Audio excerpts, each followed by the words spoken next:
The most valuable thing that I got out of the Poppulo Summit has got to be the opportunity to interact with a bunch of other employee communications practitioners.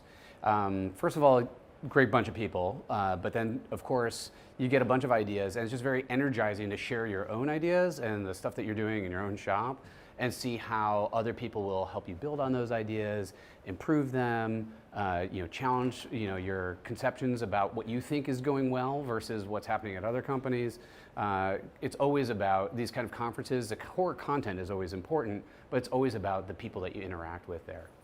So I think one of the main things that's happening in employee communications in general is that there's a shift in the historical asymmetries of power in between organizations and the employees that comprise them. So you have all kinds of new digital entrants making it very difficult to contain communications, very difficult to make the organization or the company the only way to network, to get skills, and so on. That's just not the only thing that companies are not the only way for employees to do those kinds of things. And so employee communications in 5 years is going to really recognize that employees really have their own power and agency in a marketplace. And so you need to be more persuasive and oriented around what employees want as opposed to just the organization's outcomes.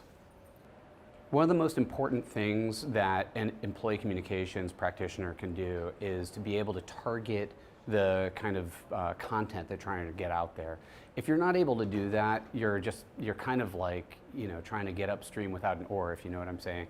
And of course, a platform like Poppulo gives you a lot of insight into who's getting what kind of content, how they're interacting it. At the end of the day, there's only two kinds of metrics. The kind of metrics that allow you to improve the programs that you're running, you can see something's performing well or not, and the kind of metrics that allow you to report back to the boss that you're really providing some business value. And if you're able to really see how employees are behaving with your programs, that's when you're going to be able to generate both of those. And that's what a sophisticated communications practitioner has to be able to do. If you want to get the attention of the C-suite, you have to be starting all of your communications planning and strategy backwards from the business outcome. You can't be thinking about like what would be a cool communications thing to do. How am I going to get more clicks? How am I going to get more page views? Because it's not about that. It's about what business problem are you solving? Are you making your sales force sell better? Are you making your firm more secure? Are you helping people in your organization be more productive? Are you helping the employees consume the benefits in a more in a wiser way? Go work back from those business problems. Can you help recruiting? Can you reduce attrition of your top performers? That's what will get the attention of the C-suite and really any business executive, not a communications outcome. Okay, so employee communications in 5 years is going to be a lot more cognizant of the changing balance of power in between organizations and the employees in the organizations. I mean, simply put, the balance of power is changing because of digital. You have the ability to raise capital, have portable networks, have infrastructure kind of spun up, acquire skills, all without very much cost at all. And so employee communications professionals have to be savvy about how that's changed the mindset of employee populations. And very importantly, they have to be able to translate that insight into something that's really valuable to the C-suite in ways that help the C-suite, whether it's the CHRO trying to acquire talent, the CMO trying to get a better marketing mix, the CCO trying to manage a reputation, or the CEO trying to align around strategy.